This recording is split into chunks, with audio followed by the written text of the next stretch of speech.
வணக்கம். எல்லாரும் எப்படி இருக்கீங்க? நல்லா இருக்கீங்களா? இன்னைக்கு நம்ம பார்க்க போறது காவலன் படத்தோட கதை சுருக்கம் தான். இந்த படம் 2011 ஜனவரி 14th ரிலீஸ் ஆனுச்சு. இந்த படத்துடைய director Siddique Ismail and music director Vidyasagar. இதுல நம்ம இளைய தளபதி அண்ட் அசின், இவங்க கூட ராஜ்கிரண், ரோஜா இவங்கலாம் நடிச்சிருக்காங்க.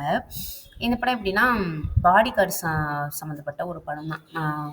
இவருக்கு வந்துட்டு சின்ன வயசுலேருந்தே ராஜ்கிரனை வந்து ரொம்ப பிடிக்கும். ராஜ்கிரண் வந்து அவங்க ஊரில் ஒரு நல்ல ஒரு பெரிய ரவுடி மாதிரி இருப்பார். அவரை பற்றியே நிறைய விஷயங்கள் பேசுறது. ஏன்னா அவங்க அப்பா வந்து இவங்க கூட வேலை பார்த்துருப்பாரு.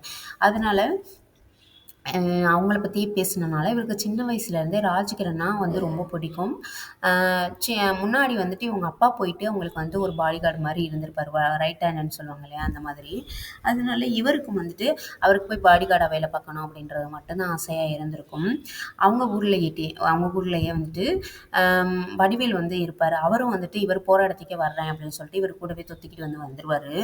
அப்போ பார்த்தீங்கன்னா இவருக்கு வந்துட்டு வயசாயிரும். யாருக்கு? ராஜ்கிரண் அவருக்கு வந்து வயசாயிரும் இல்லையா. ஸோ சொல்லுவார், எனக்கெல்லாம் பாடி கார்டு வேணாம், என் பொண்ணு தான் காலேஜ் போகிறா, எனக்கு ஆகாதவங்க நிறைய எதிரிகள் வந்து இருக்காங்க, அதனால் அவங்கக்கிட்ட இருந்து என் பொண்ணை காப்பாற்றணும்னா நீ பாடி கார்டை போனால் மட்டும்தான் முடியும், நீ தான் நல்ல விசுவாசமான பையனாக இருக்க அப்படின்னு சொல்லிட்டு விஜய் வந்துட்டு அனுப்பி விடுவாங்க. ஸோ அவர் வந்துட்டு அவங்களுக்கு பாடி கார்டை வந்து போவார். அதில் என்னன்னு பார்த்தீங்கன்னா, அசினுக்கு வந்து பிடிக்காது. ஏன்னா காலேஜ் போனால் நல்லா ஃப்ரீயாக இருக்கலாம், ஃப்ரீடமாக இருக்கலாம் அப்படின்னு சொல்லிட்டு காலேஜ் போனால் கடைசியில் இவன் வேறு பின்னாடியே திரியிறானே, அந்த மாதிரி அவங்களுக்கு வந்து பிடிக்காது.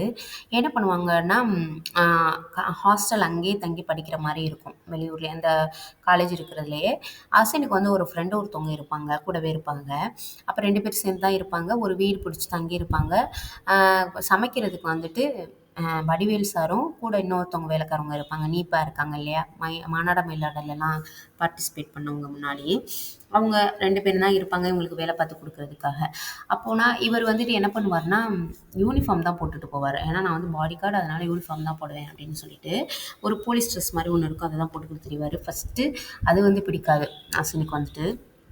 அப்போ என்ன பண்ணுவாங்கன்னா, அவர் அயர்ன் பண்ணும்போது அப்படியே சுவிட்சை போட்டு அயர்ன் பாக்ஸ் அப்படியே பேண்ட்டில் வச்சுருவாங்க. பார்த்தீங்கன்னா அயர்ன் பாக்ஸ் பிடிச்சி அப்படியே அந்த இடத்துல மட்டும் ஓட்டையாக போயிடும். இவர் வந்து பார்த்துட்டு இவர் வடிவேல் சார் தான் பண்ணியிருப்பாரு அப்படின்னு நினச்சிட்டு வடிவேலை போட்டு திட்டுவார், ஏன்டா அப்படி பண்ண அப்படின்னு.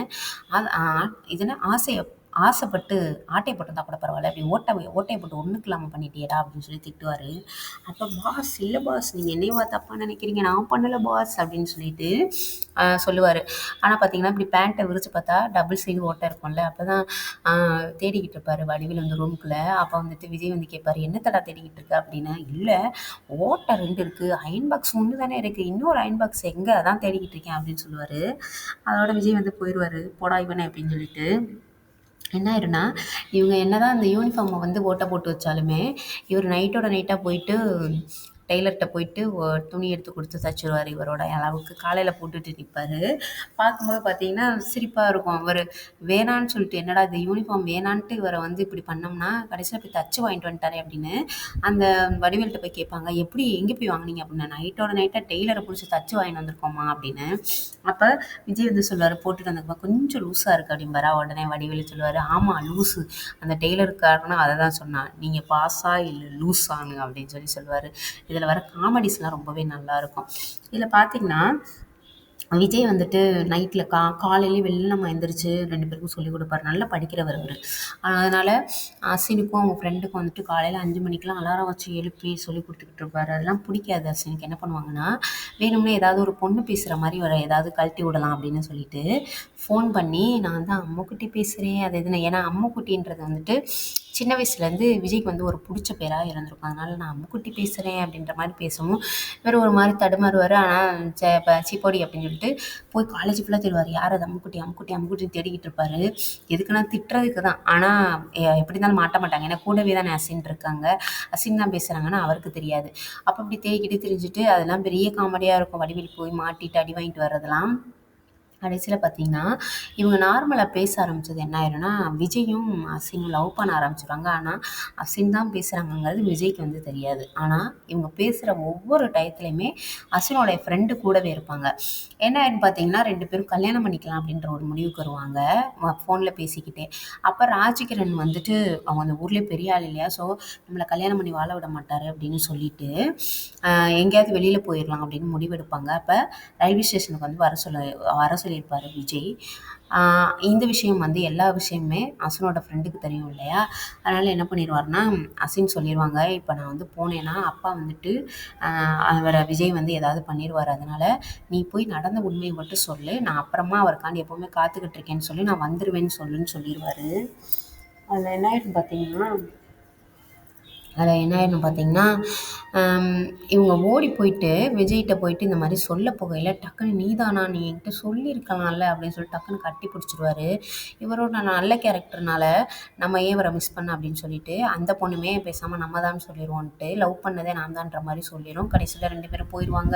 கல்யாணம் பண்ணி குழந்தைலாம் பிறந்துரும். அப்ப பார்த்தீங்கன்னா, அவங்களுக்கு ஒரு டிசீஸ்ல இறந்து போயிருவாங்க. அந்த பொண்ணு வந்து இறந்து போயிரும். அதுக்கப்புறம் ரொம்ப வருஷம் கழிச்சு விஜய் வந்து ஊருக்கு வருவாரு. அவருடைய பாஸ வந்து பார்க்கறதுக்காக வருவாரு ராஜ்கிரண்.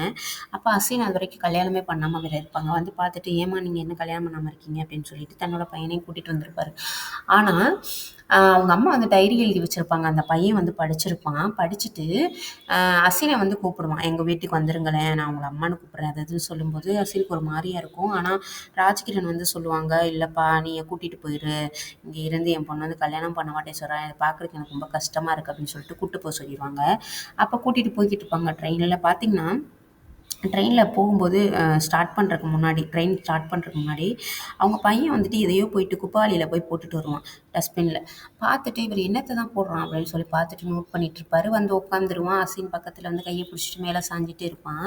பார்த்தா அவனுக்கு தெரியாமலே இந்த டைரிய வந்து எடுத்துருவாரு விஜய். எடுத்து படிக்கும்போது தான் தெரியும், நம்மள லவ் பண்ணது, பேசினது எல்லாமே அசின் தான். நம்மள வந்து ஏமாத்துனது தான் அந்த பொண்ணு அப்படின்ற மாரி தெரிஞ்சிரும். வேற வழி இல்ல இல்லையா? எப்படியோ இத்தன வருஷம் போயிருச்சு. அதனால அசின வந்து கைய பிடிப்பாரு. பிடிச்சிட்டு அப்படியே மேல அவங்க வந்து சாஞ்சுப்பாங்க. அதோட நம்மளுக்கு இந்த படத்தையும் முடிச்சிருப்பாங்க. இந்த படமும் வந்துட்டு லவ் பண்ணா ஸ்ட்ரெயிட்டா போய் சொல்றது பெட்டர் அப்படின்ற மாரி தான் படம்.